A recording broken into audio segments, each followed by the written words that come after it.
Seigneur nous sert ce matin devant, moi ça me va très bien. C'est un mail qui vraiment me fait du bien. Amen. Ça me fait du bien. Celui qui va assister sincèrement à ce thème jusqu'à la fin, tu seras rempli de bénédictions et de connaissances. C'est la connaissance là qui envoie la bénédiction. Et Satan et ces démons, quand ils verront que tu as reçu cette connaissance, ils vont te laisser en paix. Parce qu'eux aussi, ils ont cette connaissance. Mais ils arrivent à triompher, ils arrivent à avoir raison de toi, parce qu'ils savaient que tu étais ignorant sur certaines connaissances qui concernent Dieu et l'évangile. Mais maintenant qu'ils verront que tu as été affranchi par ces connaissances, bien aimé, je t'affirme que ton étoile brillera. Elle brillera. À 20h, elle brillera. À 22h, elle brillera. À minuit, elle brillera. À 1h du matin, elle brillera. 3h du matin, elle brillera. 4h, 5h, elle brillera. 6h, elle brillera. Amen. On poursuit.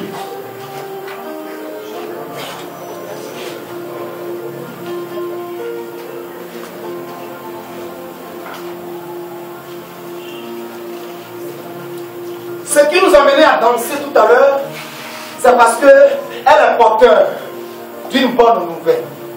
Après que l'homme et la femme ont mangé cet arbre que Dieu venait de lui révéler la nature et son impact, et qu'ils sont tombés, et que c'est la mort maintenant qui devrait maintenant s'établir sur eux, vous savez ce qui va se passer?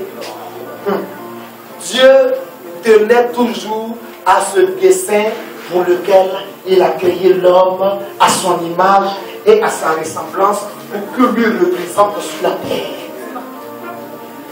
Parce que les techniques et les stratégies, les ruses du diable ne peuvent pas annuler le dessein arrêté de Dieu sur la vie de quelqu'un. Il n'y a pas de gens qui se sentent concernés. Je ne vois pas de gens qui se sentent concernés. Si tu avais une destinée, si tu étais né pour accomplir une destinée, si tu as une telle parole, tu te serais levé et tu aurais reçu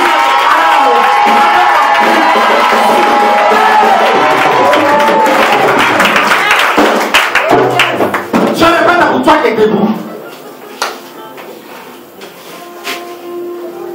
Satan et ses démons ont cru que par leur ruse de séduction, par leur stratège, par leur technique, en faisant manger l'homme du fruit de la connaissance du bien et du mal, donc les impacts ou l'influence qui devait suivre était la mort, pour empêcher le dessein de ce pourquoi Dieu l'avait créé à son image et à sa ressemblance, pour ne pas qu'elle puisse s'accomplir encore. Satan ignorait que les desseins arrêtés de Dieu pour une nation, pour un continent, pour une vie, pour une famille, pour une commune, pour un quartier, pour un couloir, si ce dessein est arrêté d'avance dans la volonté parfaite, dans la volonté divine de Dieu, rien du tout ne peut l'annuler. J'annonce à la vie de quelqu'un dans ce culte d'aujourd'hui. Si tu es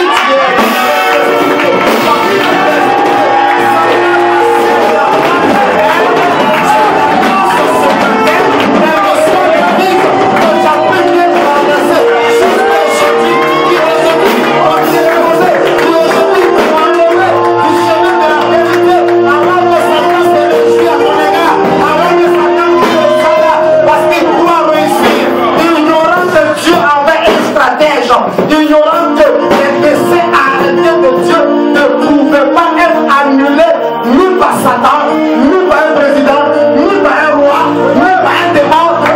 Ce que Dieu dit arrive toujours à sa mort.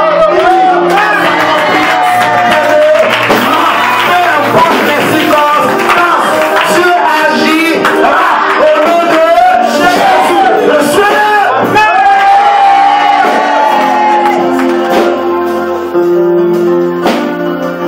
Someday, my life.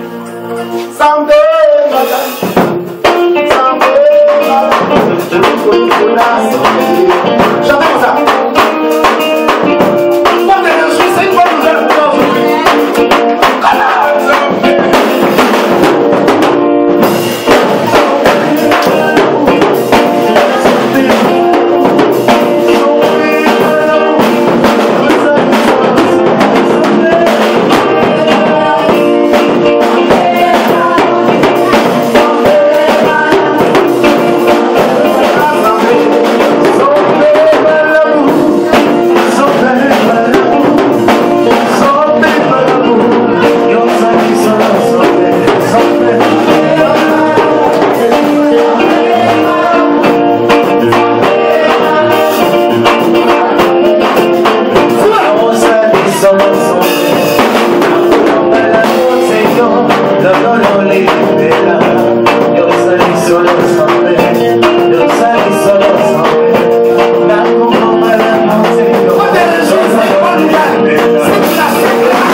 La restauration pour l'homme dans son omniscience.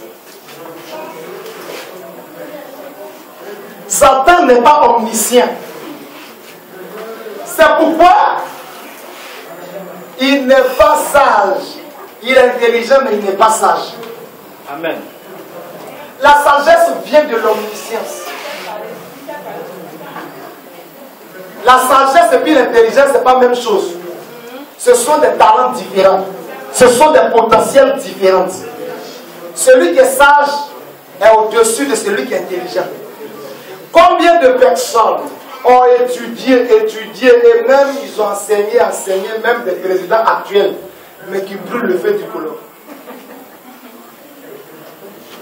Dites-moi, c'est la sagesse, ça, c'est l'intelligence, ça. Dites-moi, c'est la sagesse? Non. Hein? On dit, quand c'est vert, il faut passer. Quand c'est rouge, là, il faut garer. Quand tu dis que tu es professeur d'université, feu est rouge. Tellement tu as envie de voir plus clair que la fille, là. Boum! Même si personne ne t'a arrêté, quand toi-même tu réfléchis là, est-ce que tu es sage? Non. Tu es bête, oui. C'est en cela que la parole de Dieu dit que la sagesse de ce monde est une folie devant Dieu.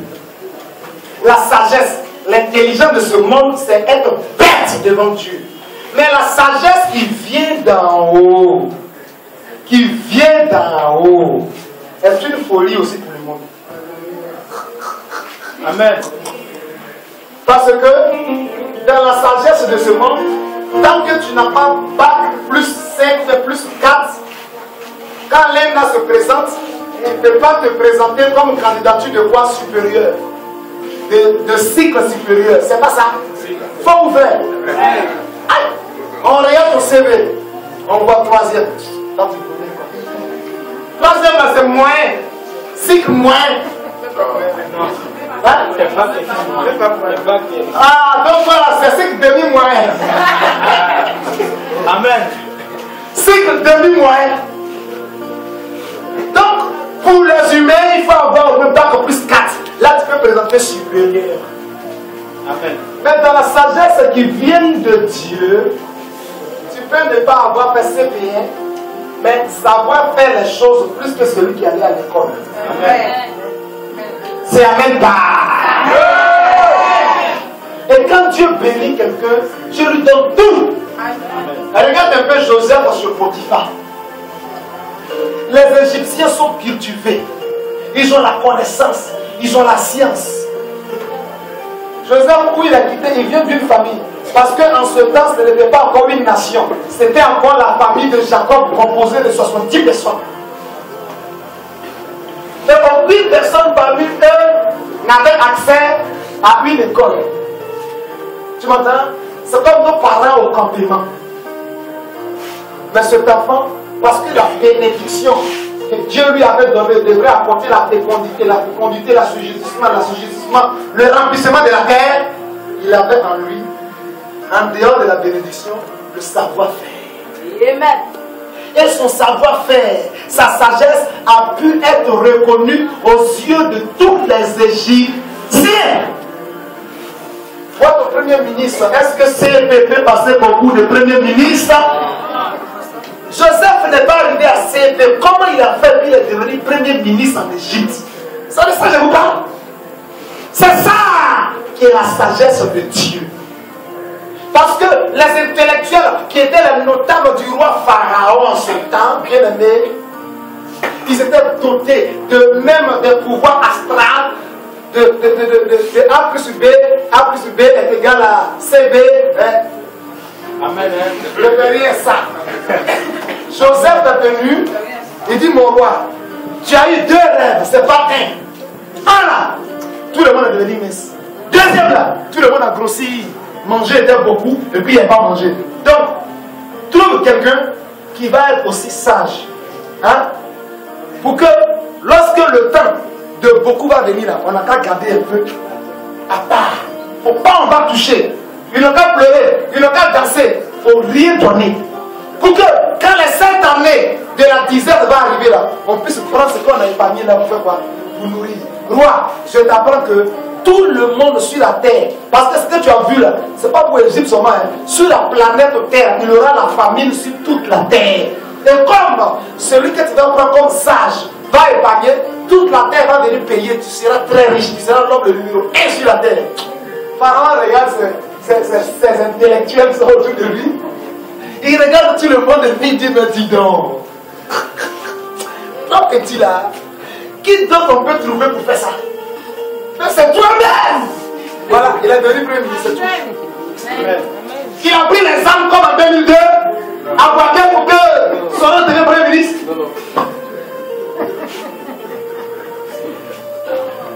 Il a pris les armes. Un jour dans leur émission, samedi, non, oui, ils ont interviewé un enfant. Non, à Walé, c'est ça, non? J'ai des enfants là, c'est mercredi, non, à Walé. On lui a demandé, petit garçon, qu'est-ce que tu veux devenir dans la vie après tes études? Il dit, j'ai devenu premier ministre. J'ai devenu premier ministre. On dit, mais comment tu vas faire? Il dit, mais c'est simple, je prends les armes, et puis mes amis m'accompagnent, on remet les pouvoirs. Un enfant de 10 ans. C'est tout ton papa qui l'a interviewé. Il dit, c'est simple, je prends les armes, avec mes amis, on va renverser le pouvoir et devenir premier ministre. Comme pour Tonton Soro. Vous pensez que tout ce que vous faites là, les enfants ne suivent pas. Ils suivent plus attentifs que vous. Église, le monde est venu là. Les enfants sont plus écouteurs de la parole que vous-même, les gars.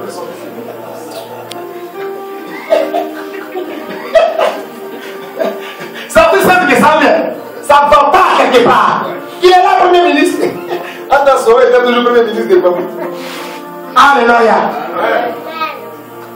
Le nom du Seigneur soit béni. Donc, comme cette introduction, donnez-moi 3 minutes et puis j'avais virgule, dimanche prochain, on va continuer. Amen. C'est vraiment dimanche prochain, j'ai invité un homme de Dieu. Dieu a mis ça dans mon cœur. Je l'ai invité de façon spéciale. C'est un prophète. Je crois à son ministère. Je veux que vous invitiez beaucoup de personnes encore. Que vous leur informiez qu'il y a une un peu spéciale dimanche prochain. C'est parce que je n'ai pas m'opéré à moi. Sinon, moi, je suis prophète, je ne suis pas pasteur. Donc, ce sont les cultes d'action, de mouvement. Voyez-vous? Les cultes qui provoquent les miracles, qui provoquent les signes.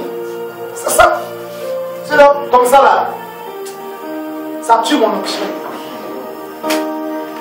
Comme ça là, ça tue mon onction. Je ne suis pas enseignant.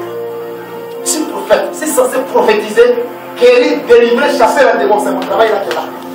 C'est Amen. Amen. Donc vous verrez qu'on va pas marcher. Chaque dimanche, il y aura un dimanche, il va enseigner. L'autre dimanche, un homme de Dieu va venir. Un dimanche, l'autre dimanche, un homme de Dieu va venir. Amen, amen. Dis Amen pas. Amen. Et donc, dis à quelqu'un, parle à tes dimanche prochain. Je ne vous donne pas son nom, c'est une surprise. Amen. Tu dois même être étonné parce que j'ai dit que je n'invite plus jamais les hommes de Dieu de le pouvoir. Parce qu'ils m'ont tous limé, jeté. Amen. Mais lui, la Dieu m'a convaincu de l'inviter. Donc, pendant il faut préparer au moins 1 000 ou bien 2 000 aussi pour lui pour son transport. Amen. Moi, je sais que ce que tu vas recevoir de lui va dépasser 100 000. Donc, ce n'est pas ton 1000 ton 2000 là qui va devenir pauvre. Amen. Sors de cette mentalité. Prends exemple comme ton papa Élie Moïse qui donne sans réfléchir, qui est bête. Bête selon le monde. Bête selon le monde. C'est pas bête selon Dieu. Bête selon le monde. Pourquoi bête selon le monde? Parce que la Bible dit, c'est Jésus qui parlait. Il dit, vous êtes bêtes. C'est pas Jésus qui a dit bête. Mais c'est ce que ça veut dire. Vous amassez les trésors sur la terre, où règnent les ruines et puis les peines. Mais celui qui s'amasse les trésors au ciel, là-bas, là, il n'y a pas voleur, il n'y a pas ruine, il n'y a pas peine là-bas. C'est garanti toujours. Et comment ouvrir un compte au ciel? C'est en investissement dans les choses de Dieu. Toutefois qu'il s'agit des choses de Dieu, que vous vous investissez, c'est votre trésor, vous êtes en train d'ouvrir votre compte bancaire au ciel. Dans les moments les plus cruciaux de votre vie terrestre, où vous serez dans le manquement, Dieu va faire un peu de retrait pour vous donner. Un peu de retrait qui vous donne. Un peu de retrait qui vous donne. Même les jeunes, les jeunes carrés, jeunes, là, tu peux faire compte bancaire de jeunes. Bon. Et les moyens, ce n'est pas normal. Je vous dis que ce n'est pas normal. Vous voyez que ça Amen, papa. Tu peux faire compte bancaire de jeunes. Où tu as un peu la force, tu as un peu la santé là. Impose-toi des jeunes. Ces jeunes-là, Dieu prend leur puissance pour économiser dans ton compte. Un moment viendra dans ta marche sur la terre, tu seras très faible. Tu vas faire des regrets de l'onction du jeune que tu avais payé et le prix. Combien de personnes parmi nous, il y a des moments où ta vie de prière ne marche plus. Tu ne te sens plus même en train de prier. Tu as la paresse, tu ne peux plus prier. Si tu avais déjà assez gêné auparavant pour créer un compte bancaire de jeunes, dans de telles circonstances-là, le Saint-Esprit voit que ta chair est affaiblie. Frère, ne nous trompons pas. Jésus a dit que la chair est faible, mais l'esprit est bien disposé. Donc, les moments où l'esprit sera, sur la chair sera faible en toi, le Saint-Esprit fait un retrait un peu, et puis il te communique un peu, puis tu deviens un peu Dieu, et puis. C'est tout. Amen. C'est ça le compte bancaire de jeunes. Après, regardez les Saints. C'est ça économiser. Que Dieu soit béni. Alors donc, je vais utiliser les 3 minutes et puis on va s'arrêter pour aujourd'hui.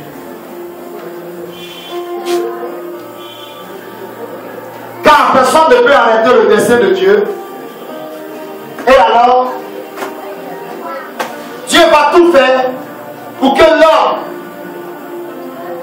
qui est son agent, quand il dit agent, ce n'est pas l'argent. On dit agent de police, agent de quoi? Agent de santé, agent. Donc, l'homme qui est son agent, qui devrait utiliser pour amener, n'est-ce pas, son règne sur la terre. Sur la terre, Dieu va tout faire pour qu'il soit donc restauré. Je vous l'ai dit à l'atelier, restaurer signifie remettre en bon état, réparer. Alléluia.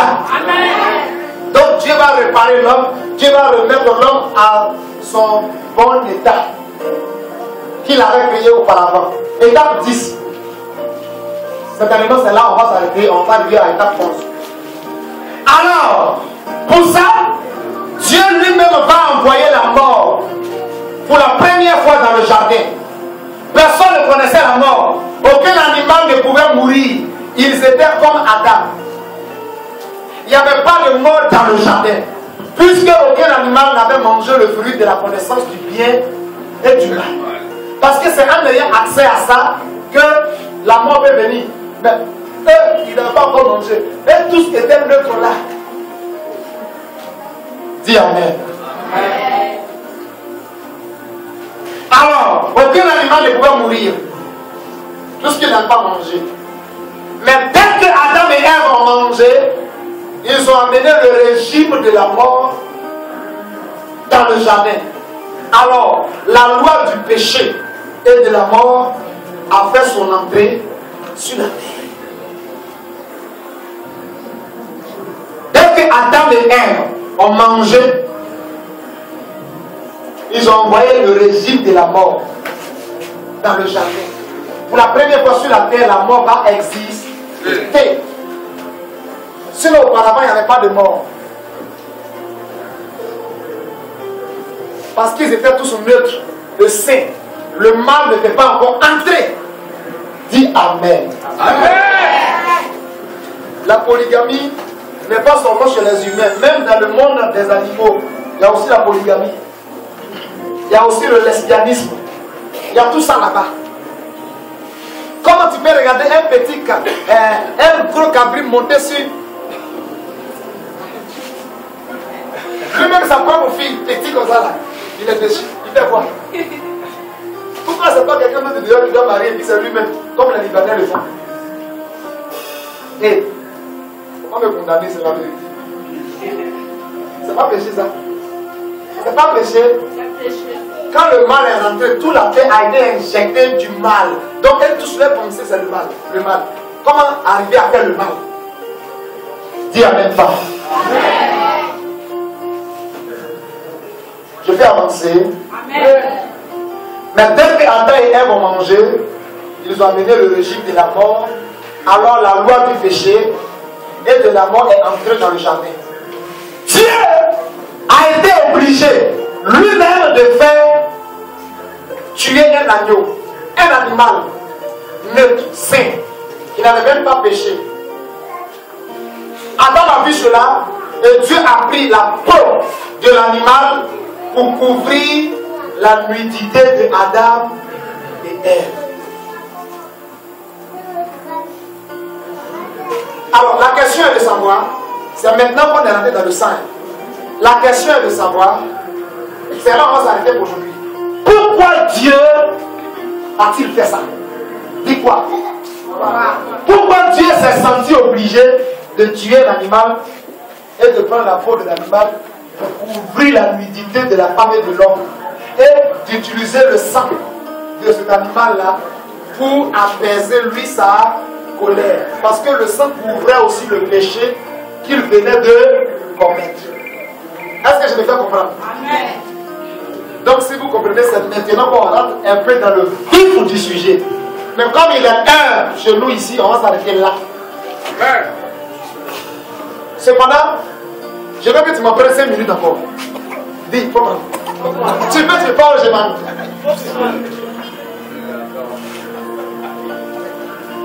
Je vais en bas, chap. Tu peux pas, je vais en bas, chap. Il a parlé un peu comme pour les gens d'Adiabé. Voici.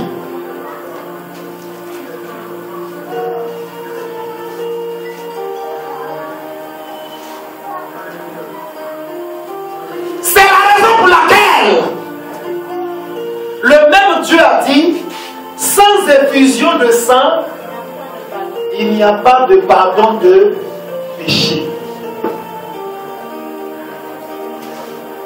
Après que lui-même ait tué l'animal, utilisé le sang de l'animal pour couvrir de façon expiatoire le péché qu'il venait de commettre, et puis leur nudité, après les avoir couverts de la peau de cet animal-là, Dieu a compris pour dire désormais, il n'y a pas de pardon de péché sans effusion de sang. Parce qu'il est lui-même le premier qui a versé le sang dans le jardin. Pour faire quoi? Pour couvrir Adam et Ève. De peur de quoi? De peur que lui qui est très saint ne puisse les tuer, ne puisse le faire disparaître de sa vue. Dieu aime le péché, il n'aime pas le péché. Dis Amen. Amen. Là où il y a le péché, Dieu fuit de là. Dieu n'a pas sa place là. Donc, étant donné que lui-même, son arrêté qui est son décès sur cette vie de l'argent qui est Adam qu'il est, par lequel il doit prendre pour accomplir sa parole, comme Dieu ne peut pas le tuer, Dieu choisit un autre moyen pour l'empêcher de le tuer. Le sang de l'animal pour couvrir le péché. Et la peau pour fermer leur nudité au devant de lui. Alléluia. Amen. Alléluia. Amen. Alléluia. Amen. Mais après, il les a mis.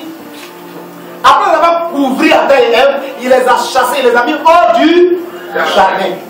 Comme je vous l'ai déjà expliqué. Mais écoutez ce que vous devez encore comprendre et garder dans votre cœur, plus que toute autre chose. Plus que toute autre chose. Parle comme moi. Plus que toute autre chose. Plus que toute autre chose. Plus que toute autre chose.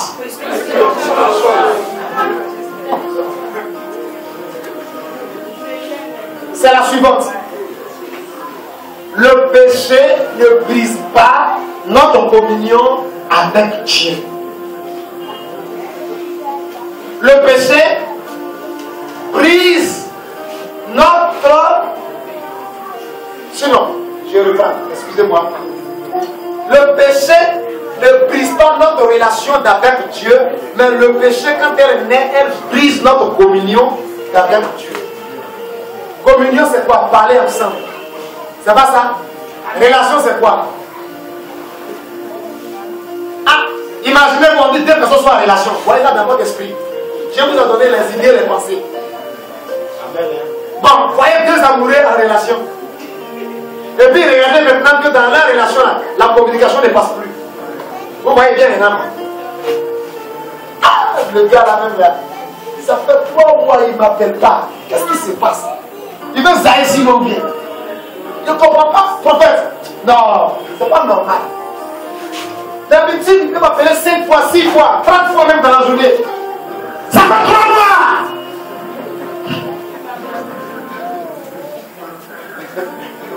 Donc là, simplement 3 jours.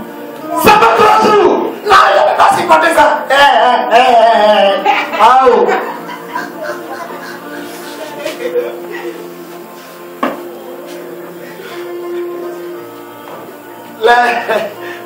Les nouveaux fiancés leur proposé là. Il ne peut pas faire 3 jours sans s'appeler. Donc, s'il est arrivé que l'autre a refusé de recevoir l'appel venant de l'autre là, pendant 3 jours, 72 heures, il dit que c'est pas normal. Il s'en fout de savoir si tu es occupé ou pas. Hein. Ça, c'est tellement les idées viennent en tête. Il a fait de faire quelque chose avec quelqu'un là-bas. Il avait quelqu'un d'autre. Non, il a fait un coup. Il veut de l'image jeter. C'est pourquoi j'appelle une décroche pas. C'est pas normal. Donc, en un mot bref, vous avez compris ce que c'est que la communication. La communion. Donc, le péché brise la communion avec Dieu. Mais elle ne brise pas la relation. Une fois ici, je vous l'ai illustré en prenant un père et puis ses 2 enfants. L'enfant porte le nom de son père. Extrait de naissance, c'est le nom de son père qui est dedans.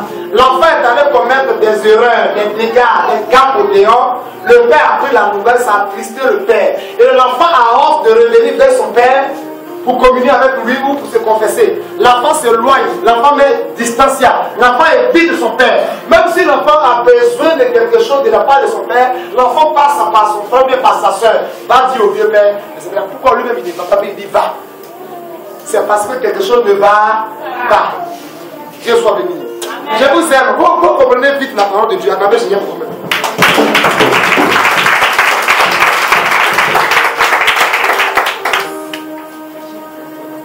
Ah, vous qui écrivez là, c'était l'étape 11 que je viens de finir là.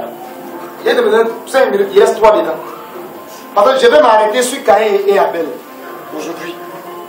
Et c'est là que nous sommes arrivés maintenant. Puisque Dieu les a chassés, ils sont venus cultiver la terre. Adam a connu sa femme.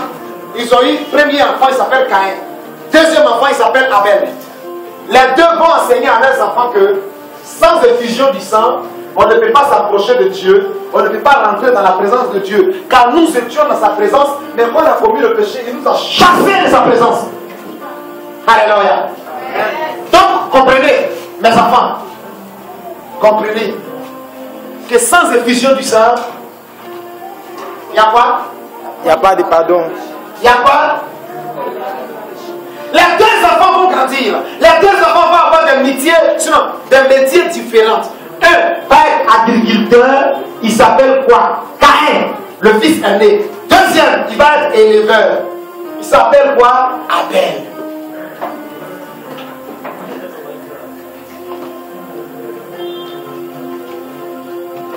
Quand la communion n'est pas brisée avec quelqu'un, on ne l'entend pas.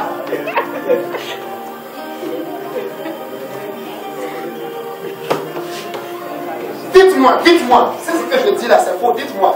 Est-ce que quand il y avait église dans le jardin, quand il y avait église, il y avait série de prières dans le jardin. Lui et sa famille, lui et sa femme, les deux font leur culte. Pourquoi? Parce que là, ils étaient permanemment avec Dieu. Ils étaient quoi? Neutres. Ils étaient quoi? Ils n'étaient pas aussi saints. Le mal n'était pas en eux. Ils n'ont pas besoin de rédemption. Est-ce que vous comprenez mon billet français là? Mais maintenant qu'ils ne sont plus là, et ils veulent se réconcilier avec Dieu, qu'est-ce qu'ils doivent faire? Entamer maintenant le processus de l'adoration. L'adoration te révèle comment t'approcher de Dieu.